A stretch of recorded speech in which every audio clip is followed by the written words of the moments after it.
విశాఖ కేజీహెచ్లో దారుణం చోటు చేసుకుంది. రోగి బంధువులు వీరంగం సృష్టించారు. విధుల్లో ఉన్న డాక్టర్, నర్సింగ్ సిబ్బందిపై విచక్షణారహితంగా దాడికి పాల్పడ్డారు రోగి బంధువులు. ఈ దాడిలో మహిళా నర్సింగ్ సిబ్బందికి స్వల్ప గాయాలయ్యాయి. గంజాయి మద్యం మత్తులో రెచ్చిపోయి మెడికల్ సామాగ్రి ధ్వంసం చేశారు. దాడిపై పోలీసులకు ఫిర్యాదు చేశారు కేజీహెచ్ సూపరింటెండెంట్ డాక్టర్ శివానంద. విధుల్లో ఉన్న సమయంలో రక్షణ కల్పించాలని కోరుతున్నారు. దీనిపై మరింత సమాచారం మా ప్రతినిధి చిరంజీవి అందిస్తారు. కేజీహెచ్లో కొంతమంది రోగి బంధువులు వీరంగం సృష్టించారు. డ్యూటీలో ఉన్నటువంటి డాక్టర్ మీద, అక్కడ ఉన్నటువంటి నర్సింగ్ సిబ్బంది మీద దాడికి పాల్పడడం జరిగింది. ఈ ఘటన మీద ప్రస్తుతం పోలీసు కేసు కూడా నమోదు తెలుస్తుంది. అసలు ఏం జరిగింది ఏంటనేది ప్రస్తుతం మనతో మాట్లాడడానికి కేజీహెచ్ సూపరింటెండెంట్ శివానంద్ గారు ఉన్నారు. ఆయన అడిగి మరింత తెలుస్తుంది. ఇది పేషెంట్ పేరు చోడి సూర్యకాంతం, 62 సంవత్సరాల ఫీమేల్.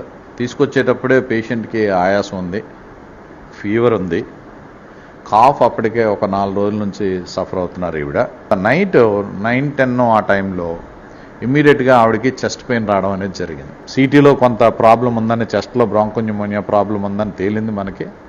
మా వాళ్ళు చక్కగా ట్రీట్మెంట్, స్కాన్, ఇన్వెస్టిగేషన్స్ అన్నీ జరిపించారు.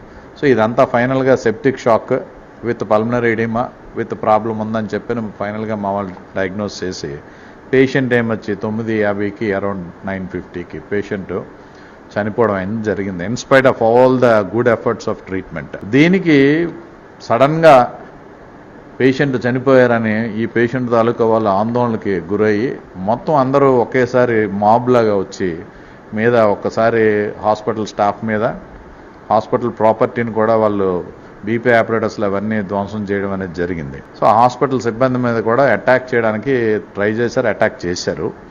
చేసింది వాళ్ళు మేము చేశామని, ఇదంతా మా తప్పే అని ఒప్పుకొని పోలీస్ స్టేషన్లో ఒప్పుకున్నారు. ఒప్పుకొని వాళ్ళు వాంగ్మూలం రాతపూర్వకంగా, లిఖితపూర్వకంగా కూడా మన 1 టౌన్ పోలీస్ స్టేషన్లో ఇవ్వడం అనేది జరిగింది.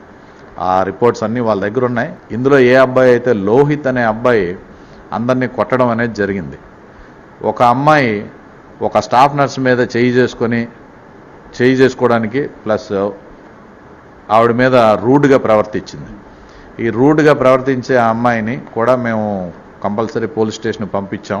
మరి ఇలాంటి ఘటనలు చోటు చేసుకుంటున్నాయి. మరోవైపు అక్కడ పనిచేస్తున్న సిబ్బంది కూడా చాలా భయపడుతున్నారు. ఏ క్షణాన్ని ఎవరు దాడి చేస్తారు, మరి వాళ్ళకి ఎలాంటి భద్రత కల్పించుకున్నారు సార్? ఒకరికి ఎంట్రీ పాస్ ఉంటుంది, వాళ్ళ మొబైల్ నెంబర్ కూడా అక్కడ ఉంటుంది. ఆ లోకల్గా ఉన్న సెక్యూరిటీ ఆ మొబైల్తో డాక్టర్ గారు వచ్చే టైంలో పిలుస్తారు. ఆ ఒక్కరు మాత్రమే లోపలికి వెళ్ళి ఆ డాక్టర్ చూసిన వెంటనే పేషెంట్ తాలూకా పరిస్థితి అంతా వాళ్ళకి వివరించడం అనేది జరుగుతుంది. వివరించిన తర్వాత మళ్ళీ వాళ్ళు వెళ్ళిపోవాల్సి వస్తుంది. సార్, కొంతమంది రోగులు కూడా చెప్తుంది ఏంటంటే అక్కడ పనిచేస్తున్న సిబ్బంది అంతా కూడా అక్కడ చేరిన తర్వాత కొంచెం డబ్బులు డిమాండ్ చేస్తున్నారు, తమతో సరిగ్గా ఉండడం లేదు, అందు గురించే మేము కూడా కొంచెం దీంట్లో చేయాలని చెప్పేసి కొంతమంది రోగులు అంటున్నారు. ఇటువంటివి ఏవైనా మీ దృష్టిలోకి వస్తే వారి మీద ఎటువంటి యాక్షన్ తీసుకుంటారు? తక్షణమే కఠినమైన చర్యలు తీసుకుని సస్పెండ్ చేస్తాను. ఇదైతే ఫస్ట్. నా దగ్గర ఎవరన్నా మనీ తీసుకొని రోగులకి ఎవరు సేవ చేయడానికి ఏ విధమైన అసౌకర్యం కల్పించినా, ఏ విధమైన వాళ్ళని ఇబ్బందులు గురి చేయడానికి ట్రై చేసినా ఇమ్మీడియట్గా వాళ్ళని సస్పెండ్ చేయడం, డ్యూటీలోంచి తీయడం అనేది జరుగుతుంది. ఏ పేషెంట్ కన్నా ఇబ్బంది కలిగించే పరిస్థితి కానీ ఏర్పడితే ఎట్టి పరిస్థితుల్లోనూ ఉపేక్షించేది లేదు.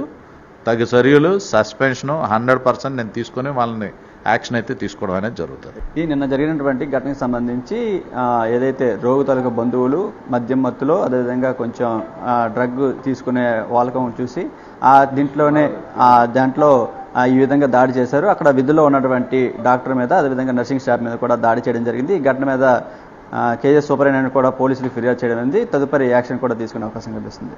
కెమెరామెన్ సురేష్తో చిరంజీవి NTV.